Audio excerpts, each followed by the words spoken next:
All right, what's going on, guys? Welcome back to another episode of the Aether Hour. I am here with Gina, as always, but this time we have a new guest. We have Christian with us, who is one of our new designers here at Seismic Squirrel. So, Christian just got onboarded like about a month ago. He's been with us now. And yeah, he's been working on some cool stuff, some of which we can't talk too much about, but we are working on some new stuff within the Aether and Iron universe, and Christian is on top of that. It's really cool to have some designers on our side over at Seismic Squirrel, and it feels fun to just chat design stuff. I think it's a little bit different than some of the other guests we've had on the past couple episodes. So why don't we first off ask you a bit about your career. Like, how did you get into design? Sure, yeah. I was in the early 2010s. I was in business school. I was going to University of Connecticut for an MBA. I was in Okay. a course called International Marketing. It was 3 hours long. It started at 6 a.m. And I was falling asleep, and I thought I would rather do anything else than this with my entire life. Okay. So, so I looked into transferring to a school called Full Sail University, which is in Winter Park, Florida. Hmm. Uh, and I learned about their game design program, of which they said they describe designers as sort of the glue, the person that works within all the other departments and puts the game together in a high level way and has sort of the biggest view of what a game actually is to create. And I said, I want to Hmm. do that. That's exactly what I want to do. Um, from there, I transferred. I skipped my international marketing final. My professor was very angry with me. Uh, he will be forever. And I went to school. I went to Full Sail for about 2 years. There was an accelerated program. I graduated in 2015 with a design degree in game development and design, and from there I've just been making games ever since. That's awesome. So I imagine you're a gamer yourself. I mean, I see all the stuff on your back shelf.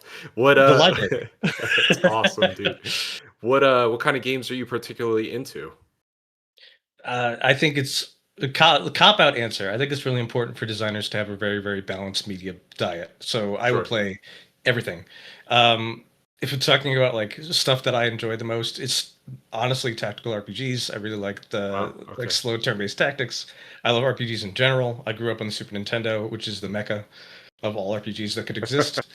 I can agree there. I Wait, what about Super Nintendo compared to PS1?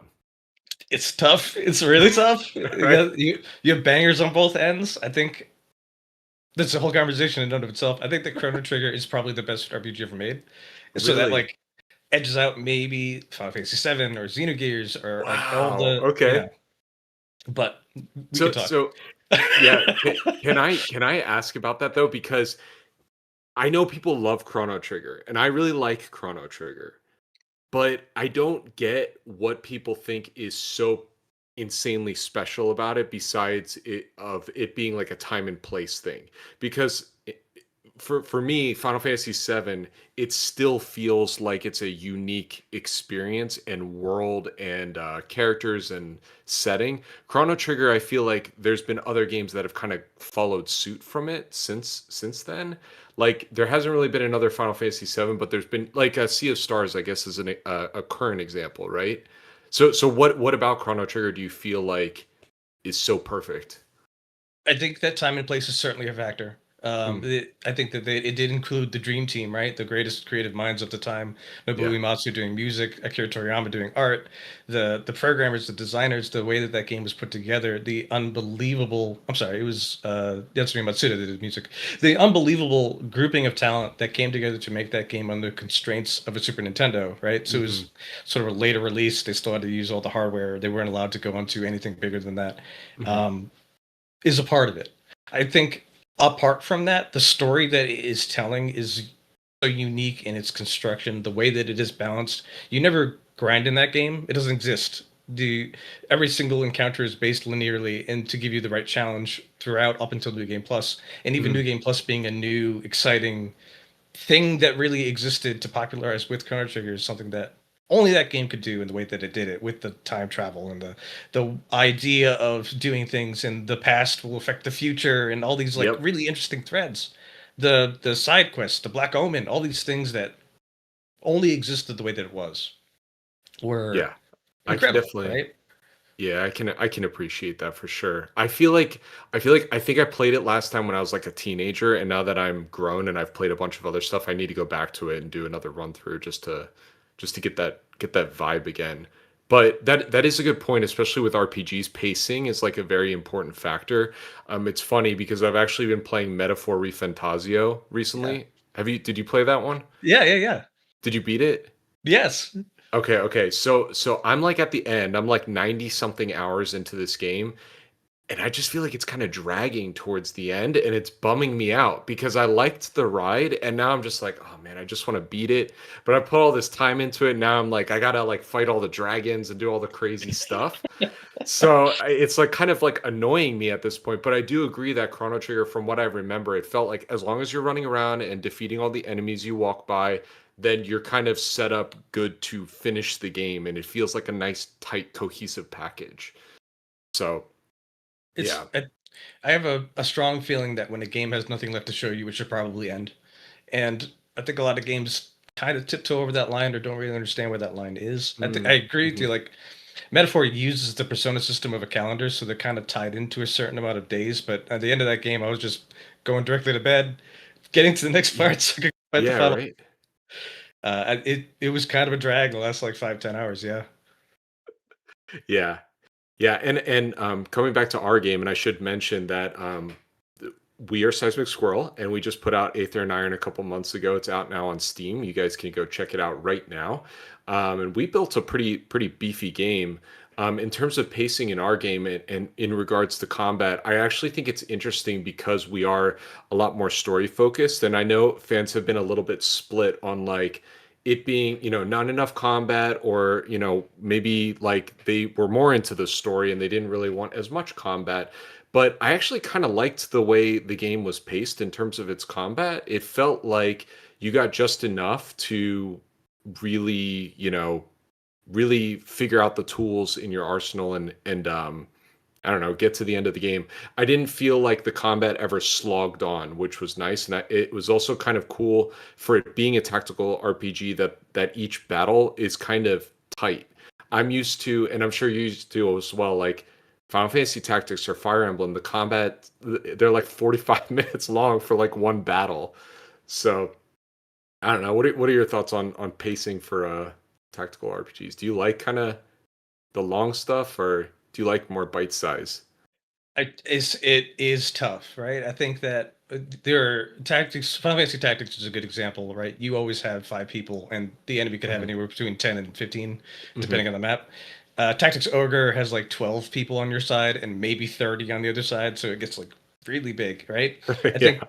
there's a part in every tactical game where it's just cleanup. And Mhm. you've dealt with all the major problems, you've met in the middle, you've gotten through the choke points and beaten up all their major players, and you're just cleaning up the map. And I think a lot of tactical RPGs that don't do that cleanup phase well, it starts to feel really long, right? If I Mhm. have Mhm. to very slowly move everyone up one tile at a time and then very slowly attack them one hit at a time, and then Yeah. I'm spending 30 minutes and I've already won the game. I'm just waiting for the game to accept it, right? Yep. Yep. And I agree that Aether Iron doesn't have that issue in the like, especially because something I like to do a lot was lining up cards when they get destroyed, they fall backwards Smash and into the crash one. into Yeah. the yeah. Yeah. So It is there's a fun. nice level of like, all right, I'm cleaning up, but in that I can like make a combo and then the game does it for me, and then I Hmm. just get to move on really fast, which is awesome. Yeah. Yeah. For sure. Yeah. Okay. So we deviated a bit into RPG talk, but okay. So you got out of school, and how did you kind of actually start up your career? Like, were you able to find a job immediately? I know this industry is pretty tough to kind of break into. It is not easy in any way. I right out of school, I got a contract gig working for a studio that I don't think exists anymore. I was working on a kart racing game as a Okay. track designer. Oh, Um, cool. so I learned a lot about racing lines and vistas and ways that make tracks better. Then that job had its own set of hurdles to get over. Um, but one of the major things was that studio that was working on it had gone through 2 other studios before reaching the team that I was on. So a lot of assets already existed, and a lot of Mm, mechanics okay. were very deep set. Um, And one of the biggest hurdles I had was making new tracks without the ability to make any new art. So I had to Oh, okay. and the art assets, and this is maybe too in the sausage, but like the art assets of the game were very very constructed. Like if there was a dog leg of trees, it was one asset, and that was the dog leg of trees, and I couldn't split out any individual tree. It all had to be one Mm. big placed thing. Oh man. So to get around that, and something I've held with me as a designer ever since, was like my job is to figure out how to deal with these problems, right, and make as few problems as possible from there forward. So I Hmm. would take that dog leg and I shrunk it into the ground so it looked like bushes instead of trees, and then made Okay. a bushes level. There you go. And you're driving so fast you didn't really notice, right? Because you're going past these things, you can't really look at details. And every single step along the way was like, how can I have all the things that you've given me. I don't want to ask for anything else. How do I make the best possible thing out of this? And I've tried to do that at every job I've ever been at. Yeah, I feel like constraints in game design kind of yield the best results because you have to think more creatively for the solutions. Um, Obviously, if you have every tool in the shed, you can make some pretty crazy stuff, but it might not be as imaginative or unique because you have so many opportunities to do stuff. So, yeah, it's really interesting. What I found very funny and interesting about game design is like how many games, even like bigger games, are just like slapdash together. Like you if you panned out the camera just a little bit, you'd see some of the craziest, wonkiest stuff of things just like clipping into each other and like weird triggers and weird places and stuff like that. This is definitely a tangent, but I literally just thought of I remember playing The Witcher 3 and I kept seeing this funny bug. Or actually it wasn't a it was more like a I don't know what you call it. It's not necessarily a bug, but I could tell how they were lining up horses to be spawned. And like I turned the camera and there's like four horses that are like overlapped with each other like that. And they just like weren't loaded properly to be like spaced out correctly. But it's like if you stopped the game engine and you looked like that's how they set them up to be loaded, right? So yeah, it's funny. It's So it yeah, go ahead, go ahead. it very much is the way games are made, right? Any game Yeah. being made is a miracle. So all these things are propped up by a whole bunch of magic that a lot of extremely hardworking people have to put together. And I feel like designers are sort of like roadies behind the scenes. You're not supposed to really see what we're doing, right? But Yeah. if the show feels better along the way, we've done our job the right way. Yeah. Yeah, yeah. So how much, I think this is something interesting maybe for the audience as a designer, how much and how common is it for you to be in the engine actually messing around with stuff as opposed to just kind of like design in the philosophical sense of just like writing documents and that kind of stuff? Heavily. I think that Mm. design is a very intangible skill. It's especially early. It's really difficult to prove that you have the chops to express what your opinions are Hmm. and what the player experience should be, what goals you're looking to satisfy without being able to show it. I think, Hmm. especially for aspiring designers, you absolutely need a sub skill. Mine is programming. I Hmm. put all my points into programming and character creation. I've done in art. But I think that you need something else to be able to prove your ideas in such a way. And I think that especially in indie teams, we all wear so many hats all the time. It's just an invaluable asset to be able to prototype quickly, show off your stuff, and see if they work. Yeah. Yeah. So going into this kart racer job, what did you do to land the gig? Like, did you have to use your student work? Were you working on your own projects that you could kind of show them? I applied to hundreds and hundreds of studios. The Okay. end of my college career, I have a long list of tests that I'm not allowed to show anybody that I had to take for various studios, for all games that have all come out at this point and used ideas similar to the ones I pitched, but that doesn't matter. The one that I grabbed was it was also based in Florida. Had some connection to Full Sail, so I think they were kind of harvesting students, and I just jumped Mm, onto that as fast as possible. Um, I worked that job for a year, big air quotes. I think I did actual work for about 3 months, and then for about 9 months, there was just kind of a wait period to see if there's anything else that's going to happen. gotcha. Um, and then, but through that, and this is the other half of finding a job in this career, I met a lot of people and I made a lot of connections. And those connections led to cool conversations with other people. And I got my second job, which was a match three. mobile game out of California as a level designer. Nice. When I was designing basically match 3 boards to encourage people to play the game and spend money. I see. Interesting. Um, so how did that compare working mobile as opposed to was the game before more console oriented or It like was console PC? it was also mobile, Oh, but okay. that game was a capital M mess. So saying I that it see. was anything, it's kind of uh, I gotcha. it's kind of hard to really quantify. But right, I had mobile experience because I understood Hmm. the restrictions of which any mobile device would be used for that, and I was able to leverage that into the interviewing process for the match 3 game. And they said, "Great, right? You've worked on at the time it was like iPhone threes." It's like, "Oh, Okay. cool. You worked on those, right? We're using those as our lowest spec. Let's talk." And I had a great time being a freelancer for that for a really long time. And the weird part about being a career game developer is that you take every skill, literally every skill from each studio to the next one. So I Mm, took my mobile experience from that to the Studio 2. I took that Match 3 experience to a studio here in Portland. It's called Road City Games. They happened to be making a Match 3 game with visual novel elements, and I happen to be a Match 3 designer, so I was able to work my way into there you that. go. And just again, on and on. You take all the bucket of everything that you've learned, you bring it to the next job every single time, and that Mm. is the way to keep progressing. So does this kind of encourage you to learn much outside of the job, or do you feel like the majority of what you're learning is like on the spot, dependent on the specific studio you're working for, kind of thing? I have a miserable work-life balance, and I Okay. love learning outside. Right, I am constantly reading game design philosophy and development books. I am always looking at current trends. I try to keep up on everything GDC does. Mm, There's a game design summit every year called Polaris, which is extremely scientific game design topics that are free on the internet. I encourage anyone who's interested in game design to check it out. But I think the industry moves so fast. It is you have to keep up. It is a razor's edge all the time of interesting things happening, and I think it's really important again to be on top of that or at least understand the portions of it. mhm.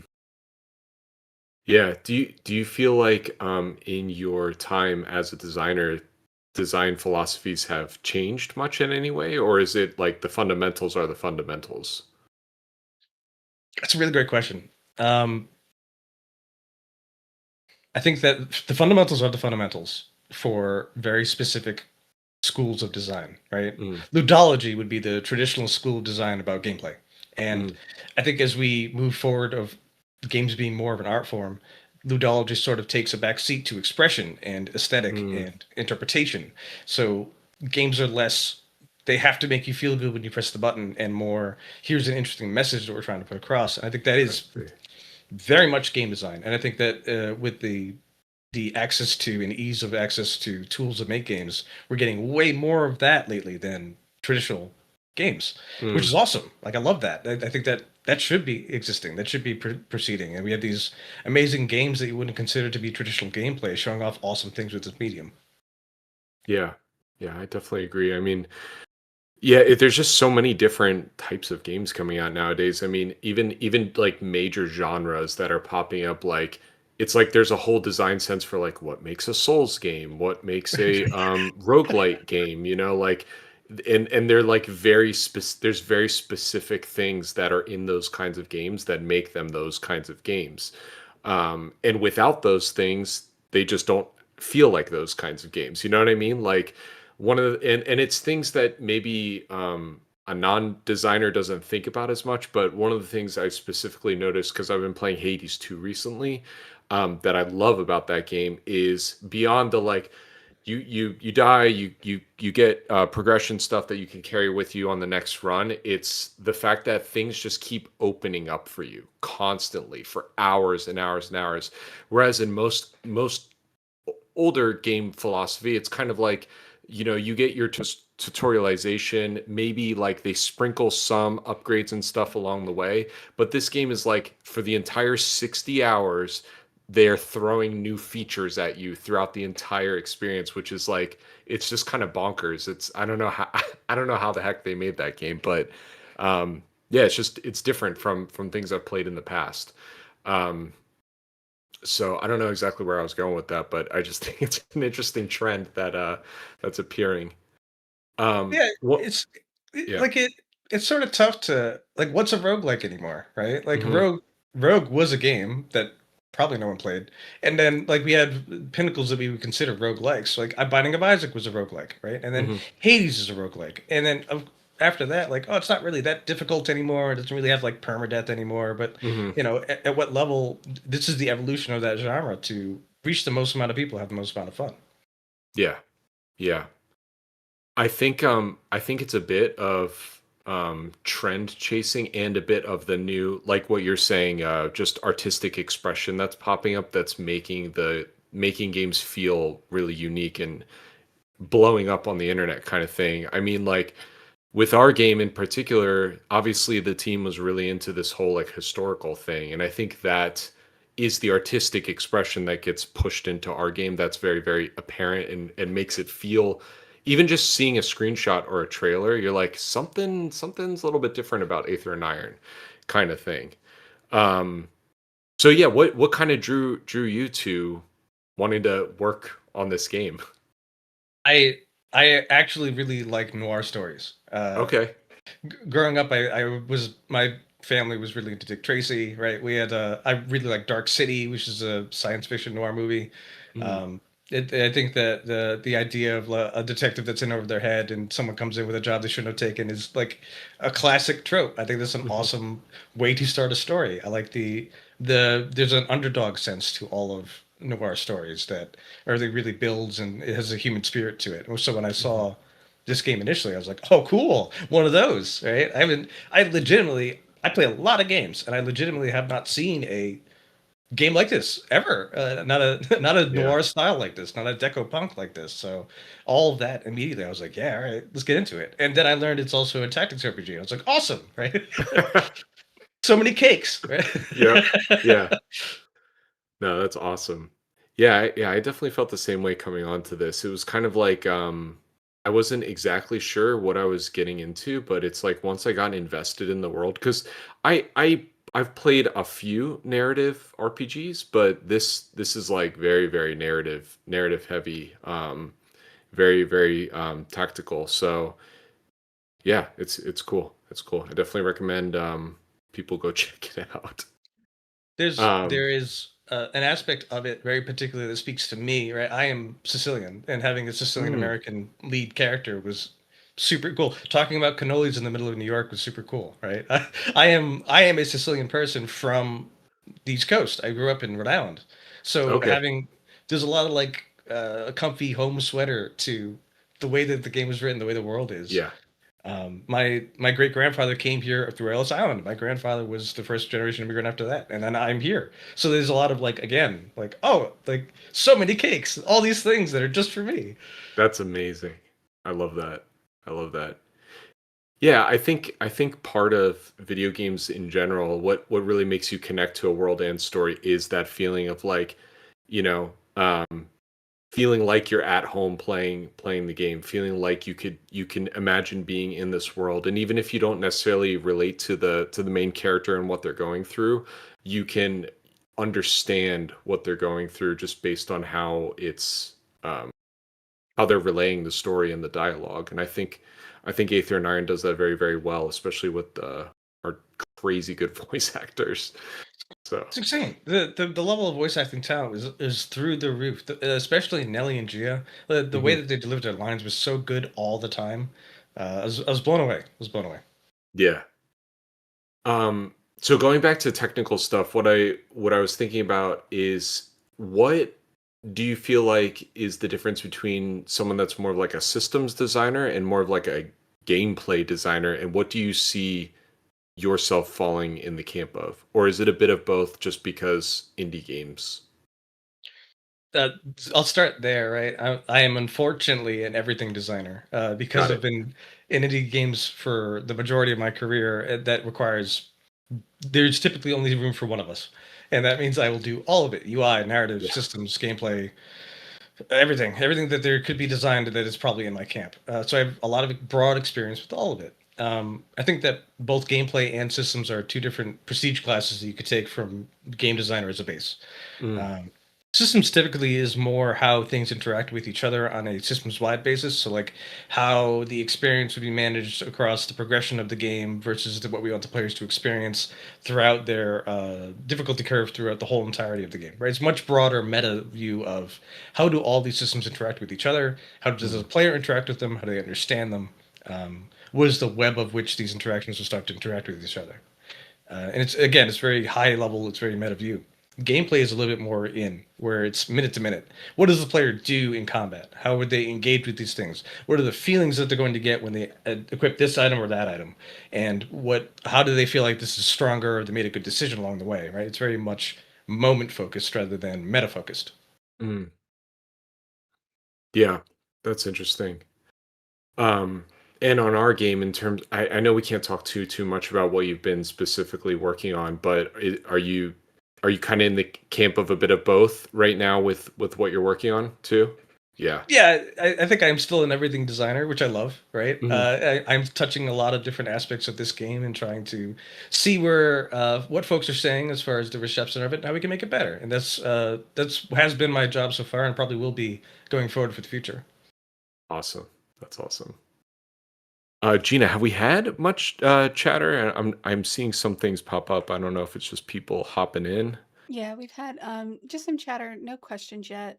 Okay. But I did want to ask you kind of Nick was talking about earlier how you don't always have every tool in the shed and it makes you have to be more creative within the restrictions that are before you. But for Aether and Iron, given all the tools in the shed with budget and time and all the things that you need, we get the producer on your side and you get to make the choice. Is there anything you would like to see us bring, maybe not necessarily that's actually on our roadmap, but uh, if we were pie in the sky, what might you add?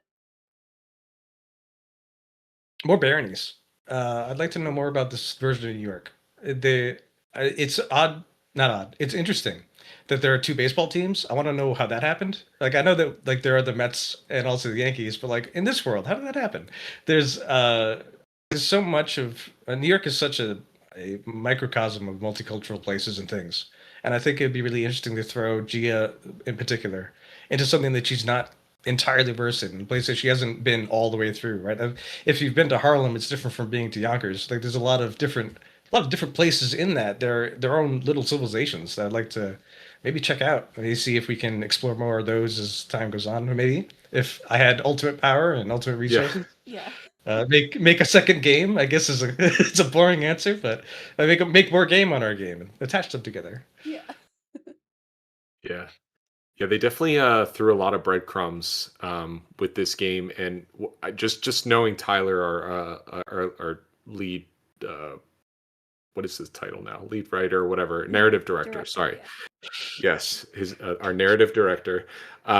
He went so crazy with the lore and just like documents of just personality types and ways that characters would be perceived and backstory and stuff like that. So there's so much to expand upon, which is a really cool opportunity. So yeah, I'm hoping too that we can really dive into why there are two baseball teams It's eventually. it's a small portion of it, right? But it's something I'm interested in particular, right? Yeah. Because like the 30s, baseball is America's game. It's one of the most important things that we had at the time. All these swing music is on the heat. Prohibition is just either about to end or right at the end of it. And all these Mhm. things are really interesting. How are other places dealing with these kinds of things that happened, as well as the explosion of ether technology? Maybe they changed some aspect of it or made people think different ways. Yeah, I think that's one of the big things too that people keep bringing up is like what's going on with the rest of the world, and they kind of hint at that a little bit in the game. But I think that's also something that obviously it would implicate the entire world, not just New York City. Right. So yeah, yeah, it's pretty cool. Um, all right, I'm just looking at some of my notes. Gina, do you have any questions off the top of your head? Anything you want to chat about? I guess just when you were first kind of you have shared a bit about your sort of immediate uptake and interest on Aether and Iron. So, in playing through it for the first time, was there anything that really stuck out to you, or that you found uh, different and enjoyable from the many other sort of tactics games that you've played? Combat. This In tactics games, typically there are two camps, right? It's either movement-based economy or action-based economy, where you can move a lot and then attack one time, or you can have so many actions, but your movement's limited to very specific positioning. And I Mhm. think the car combat is a really interesting mesh of both of those, right? It's not really one or the other, and it makes it really interesting to engage with. Like I want to constantly try to use all four of my weapons, which means I have to move my car all over the place. And Mm. a lot of arenas don't let you do that, so I have to figure out like what's the best way to set up. If I have Luca, what's the best way to set up so I ram this out of the way, and then Gia can get down here, and I can do this, this, and this, right? I really like that. I think that's there was a lot of like micro decision making of how do I get the most out of this that I really haven't seen a lot of it in the games, especially because again, it almost always comes down to I have two things that I want to do on one enemy, or Mhm. I can put everyone in one pile and then they all do one thing on a big group, and not really more micro positioning like that. Yeah. Did we just get a comment in? Yeah, Sartre and Penguin ask, um, that I'm sure it comes up a lot, but just curious to get advice from developers on getting into game dev from a different career field. Mm. Uh, Leverage your experience. I have a game design degree. It is entirely not important. There's a lot of things that you can leverage directly into game development with your experience if you're looking to get in at an industry level. If you have any background in anything to do with the computer, you can leverage that. If you have any background in psychology or behavioral science, you can absolutely use that to go into a game design degree. Anything with writing and anything to do with architecture would immediately go into a level design aspect, right? There's a lot of ways to use the things that you're doing right now in interesting ways in games, and that real life experience and real world experience will help you bring in interesting ideas into games that aren't just make more games. On a personal level, do game jams, make stuff, right? There is nothing more than ever in 2026. There's nothing stopping you from picking up a lightweight IDE and making a game. And that game might not be what you would consider to be something that's sold on Steam or given to people or a blockbuster hit, but it's still a game and you are still making it. And that will teach you more about the next one. And you can bring that to teams, you can bring that to game jams, you can just do that as a hobby, enjoy yourself, and start to build a mini portfolio to shop around to say, is this something I want to do? Yeah. I think that's great advice. Yeah, just start making stuff. It's also like you can very easily commit to a certain amount of time per day or per week to just make something small, keep it small, and have an objective with what you're trying to learn from that project. Or maybe you're trying to get into a specific studio and you're like, okay, I really want to nail down this skill so I can show them that I'm really good at it. Um, so yeah, I think just make stuff.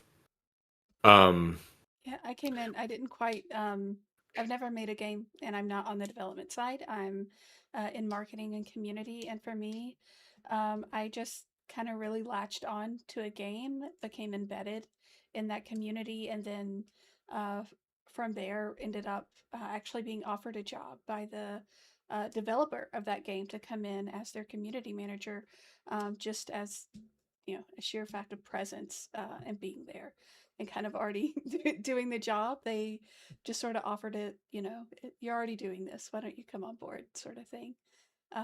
So maybe that's not the best way in as free labor, but yeah, I was just kind of learning um, about the game and kind of connected with the QA team and the existing marketing team there, and ended up leveraging that into a job, and then from there leapt to this one. So yeah.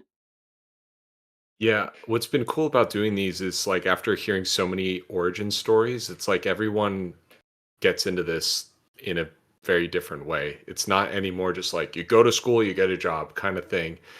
Gina, I do think yours is one of the more unique ones, which is really cool, which just goes to show that by just putting yourself out there is another huge factor in terms of getting a job in this industry. Just like talking to people and sharing your interests. You never know what kind of opportunities are out there, and I think there always are opportunities. So Yeah, and I think some of yeah. the like community is a good pipeline in to then come in to the industry, and of course also QA. I think every player of games is a little bit QA, whether you like it or not. You run Hmm. into a bug, hopefully you report that bug, and um, that in and of itself is a bit of experience that you might be able to just really take hold of and leverage into a position somewhere. And there are also loads of places like keywords and other agencies like that that do um, hiring and placement of people where you might be able to get in, get some training as a QA tester or something along those lines, and then work your way into the industry, find your niche in one of those companies, and hopefully keep pushing forward and make that QA job a design job or an art job or something. Yeah. Um, for sure. I wanted to talk a little bit about that plushie back there. We were talking off air about you're it almost sounds like you're a little bit of a consultant kind of on Garden Story. Would you maybe frame it like that? I put it more as like advanced helper. Okay. Okay. And that is specifically, I don't want to take away from the solo developer. Picogram worked very hard that game and Game Garden Yeah. Story, and it was an extremely large labor of love, and I want to give them all the credit. In my experience with knowing people, I guess is the real reason. I Yeah. will always offer a free hour, right? Of you want to talk about your game? We'll talk about your game, sure. Got it. And give them the whole breakdown of everything I think is working or not, and see what their goals are for the game, and as much as I can help. That's I think that is as Gina was saying. I think getting to know people is half of the battle with this industry, and showing that you are willing to help people out is the other half, right? Mm. Being someone who is always willing to help is has gotten me very very far, and in that it gives people the idea that like down the line if there's a new gig or if they're looking for something else so they know, oh, I know a designer, let me call him up real quick. There's an Hmm. aspect of this industry that it's so small that being that person really gets you open doors that you wouldn't otherwise get. Yeah. I think that's great. Um, have you gotten to work on anything else we may have heard of? Because I definitely I played that game. Has it mostly been mobile stuff you've worked on, or have you Oh had your no. fingers in some console stuff Yeah, or I've PC? Yeah.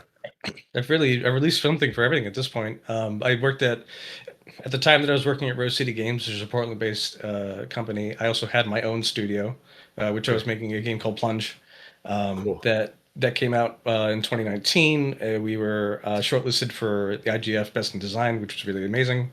Nice. Um, my game design career took a dive after that, and I made a bunch of this stuff. But the interesting part about that particular game was it was myself and two of my friends on a budget of whatever we found in our couch cushions, and we Hmm. decided to email Nintendo and ask, "Can we put this on the Switch?" Hmm. And for whatever reason, they said yes. So we got Nintendo dev kits, and we put the game out on Nintendo Switch, and you can download it right now. I don't make any money on it anymore. I don't know who does, but it that was my first platform game. It was my first Nintendo on a Nintendo Lookma game that I ever made. And then from there, I worked on everything that Rose City Games worked on. So Floppy Nights was one of the more releases. I worked on games called The World Next Door, which is a visual novel. I worked on a VR game for the Oculus Quest called Lovesick, which was like a band breaking up simulator. Um, Okay. Most recently, I worked at a studio called Wildflower Interactive, which worked on a game called Covenant of the Chickenfoot, which was announced at the Game Awards 2025. It is currently in development still. I wish them very much luck in finishing it. I think it's amazing. It's going to be great if it comes out, so I encourage people to check that out. But for the most part, I've made a dozen or so professional games over the course of my career, and they're all varying levels of indie to middle indie. Okay. And that's kind of where I like living. That's awesome. How did it feel working on a VR game? Because I imagine the flow has got to be a little bit different. You're actually in the game, designing it. So uh, Difficult. is really the answer. Okay. I don't think folks realize how much work goes into making you not sick when you wear a VR headset. And a lot of that work is in development while we're developing it. So I spent a lot of days Yeah. sitting, looking at the floor and eating ginger candy. Oh no, dude. I get sick with games that are even released. Like I played a little bit of Skyrim VR, and I wanted to barf after I Yeah. played that game. Yeah. I learned an unbelievable amount of things about latency and 3D assets and strapping a camera to your face. And I think it was an unbelievably great experience that I never want to do again. Got it. Yeah, I'm super susceptible to motion sickness and actually just spent $100 on a little um, electronic device that shocks me so I can Mm. ride in the car like a normal person. Yeah. Do you think that works on the VR set too? I will Like, be trying. I have my VR right there. Um, okay, so I haven't played it in a little while because it makes me sick. So yeah, now that I have this and I'm back from the trip that I bought it for, I plan to strap the VR on and give it a give it its a good test. yeah. Good luck. I'm curious if it's like a different kind of motion sick, or if it's actually like getting seasick or car sick or whatever. Yeah, I So, as I understand it, they are, related. It's the visual input and sort of the physical, hmm, what your body's actually feeling.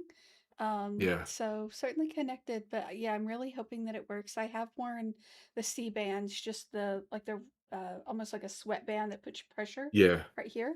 I've worn those while I'm gaming, and it does give me some relief. So I can, get through the sim game with my friends long enough to get through a session and then have to bow out because I do start to feel yucky. But mm, I'm really excited about this new little device. I'll have to get the name and your share it. zapper. But yeah, a little wrist zapper that I wear. So we do have some more people chatting. Oh, Zachy Boy would like to know, what is your favorite color? I quite like yellow. Um, I have accidentally a garden gnome back here that I bought for my neighbor. It has a yellow hat that I need to go deliver to her. Just it's very cheerful and I like it. What about you guys? Important questions. Think I've always liked red. I think I wear blue probably more, but I like the color red probably the most. Yeah. Monochromatic wardrobe aside, I think my favorite color is probably purple, like a Okay, dark purple. I'm into that. Blue, I guess, would be a close second. Yeah. nice. Nice. Yeah. Good questions from the chat. Zaki also asked about the game, random, but will you add the ability to fish, like a quest for it or something? I think that would be so much fun to fish off the edge of an island, but like, how far down is the water? Do the islands themselves have ponds or lakes or rivers? Rivers? Maybe not. uh, I'm not sure if rivers would work on a system of islands. What happened to the I think at least Hudson? the lake. Yeah. It just happens. Sky That fishing is a could be good a thing. question. Yeah. Uh, Are we I fishing for swear I brought birds? up yeah, I think I brought up Aetherfish at some time in one of these podcasts, and I got like side-eyed by Dwayne and Tyler. So I don't know what the heck their plans or Well, their vision is, but they're not gonna boss us they've to definitely it. discussed it before. I think fishing is a JRPG staple, right? It'd be Yeah. hard pressed to find a classic JRPG that doesn't have a fishing minigame. Hmm. Um, I'm not sure if our game really qualifies for JRPG. I would say no, but and the sky is the limit. Maybe someday in the future. Literally, robot fish. That's a Oh, great that's funny. question, and now I need to know about aquatic life um in our universe. Hmm. Need to know more And about just that. animal life in general. I think we True, got the yeah. one quest that featured, I guess, I don't know, spoilers at this point. Yeah, it features a wolf. That was really cool. It's probably my favorite quest in the game personally. That was really interesting. But yeah, we didn't get a lot of info about other animals as far as I remember. So yeah, I hope we dive into a lot of this stuff later on. Um, what was I just thinking about? Oh, I just wanted to go back to VR really quick. Like, do you guys think that VR is ever actually gonna like take off? Or do you think it's just gonna completely die? Or is it just gonna be kind of like just exist and maybe not be the most popular thing in the world? Like, is it just the tech right now? Or is it that people will never want to put something on their face to play a game? You know? I think that we've probably missed the boat again. You know, we tried Mm, VR in the 80s, we tried VR in the early 90s, we tried VR again now. mhm, I think that there was a level of prohibitive expensiveness when it comes to the hardware. You mm, have to have a computer that can run most of these games at the highest level. There's a health concern with accessibility regarding motion sickness. Even if you, I never get motion sick with any mhm. games, but VR gets me, and I don't really know what the Yeah. difference is in those. Um, I would like to. I would not like to say that it's. I think it's dead. I think it'll come back again, but probably Mhm. when we get a way to make it extremely much smaller and probably a lot more comfortable. Mm.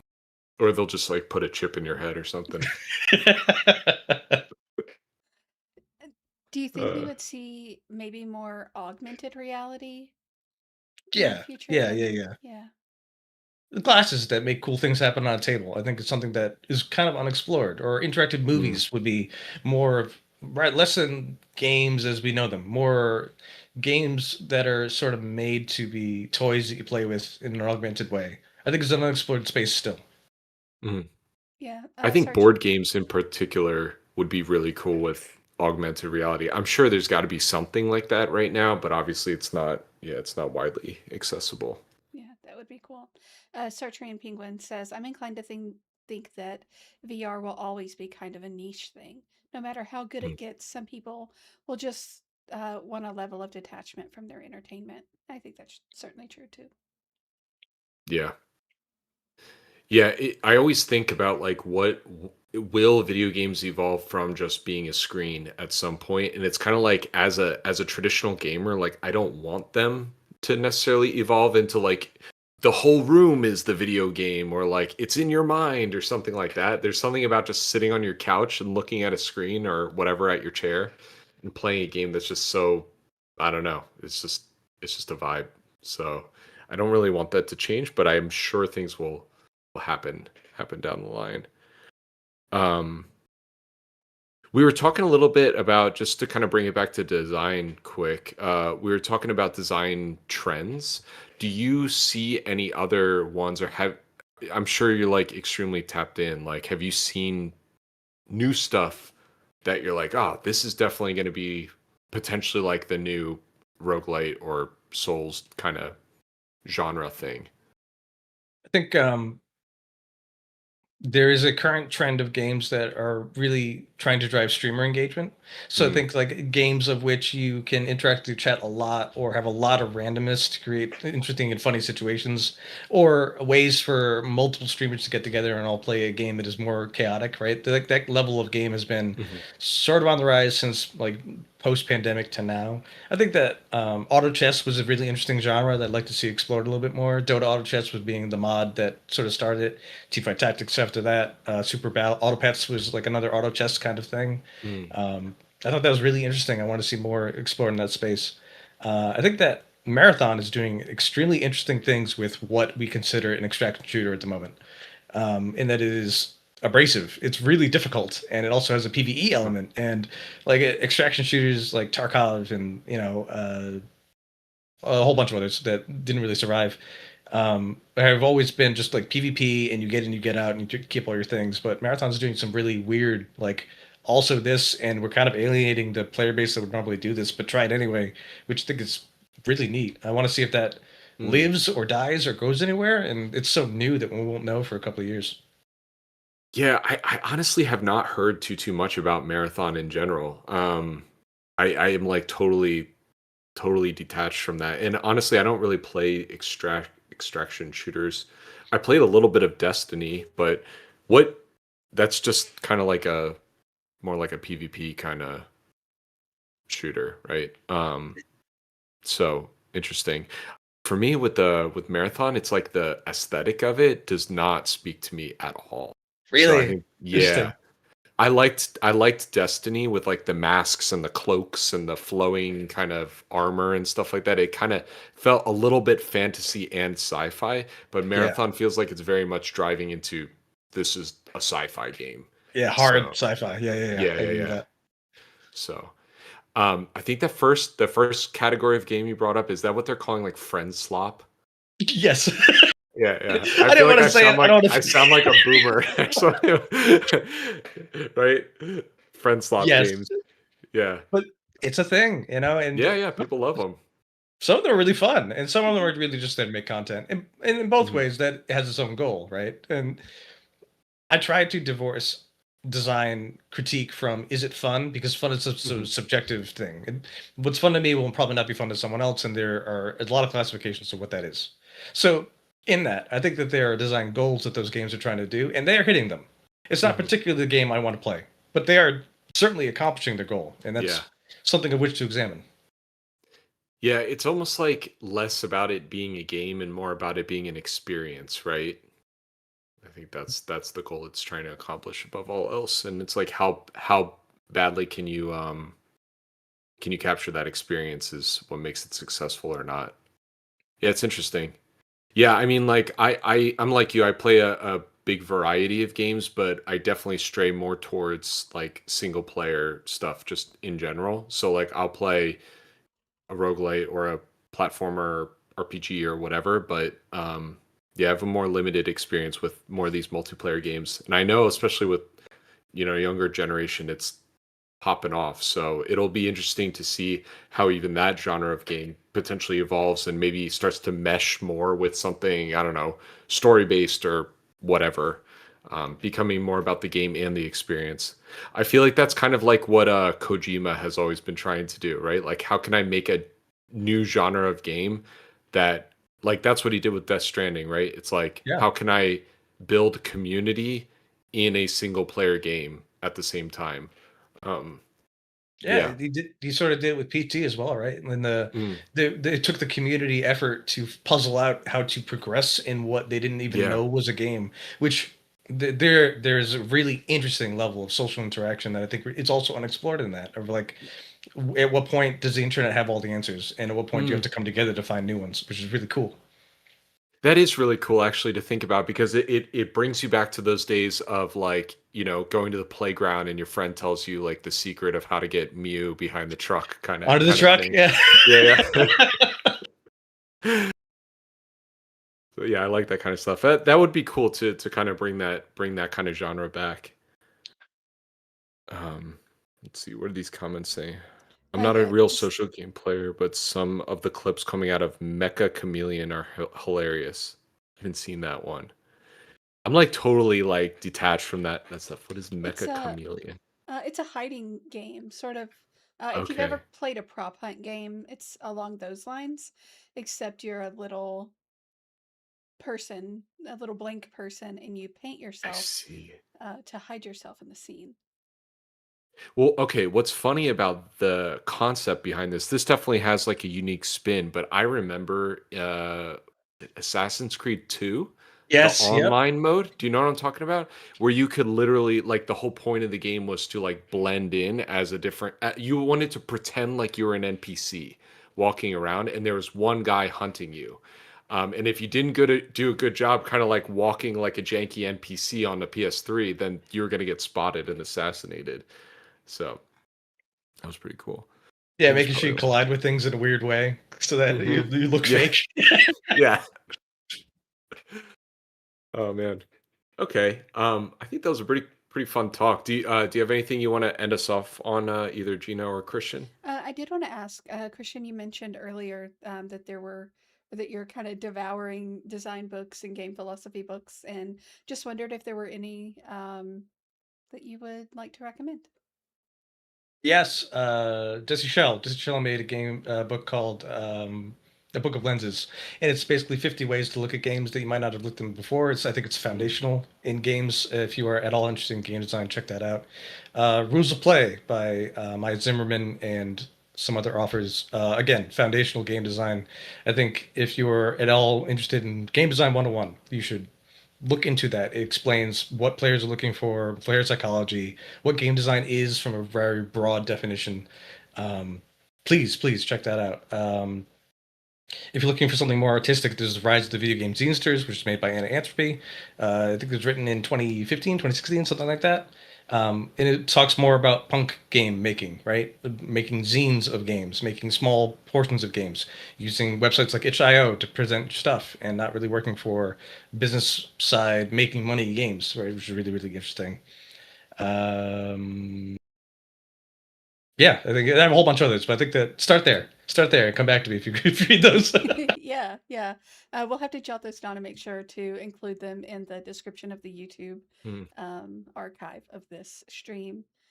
So we'll leave those there. Some folks in chat were saying they want to go back and copy those down. So we'll make sure to get those authors and titles for you. Yeah. Awesome. Well, thank you so much, Christian, for joining us. This was a really fun discussion, and thank you, chat, for hanging out. If anyone's in chat and not in our Discord, it's discord.gg/seismic squirrel, right, Gina? That's right. And Yep. I've just put it in the Yep. chat. Sweet, sweet. So you can join us in Discord, and if you haven't played Aether and Iron yet, go check it out on Steam. And we will see you guys next time. Thanks so much for joining. Bye, guys. Thanks, y'all. Bye.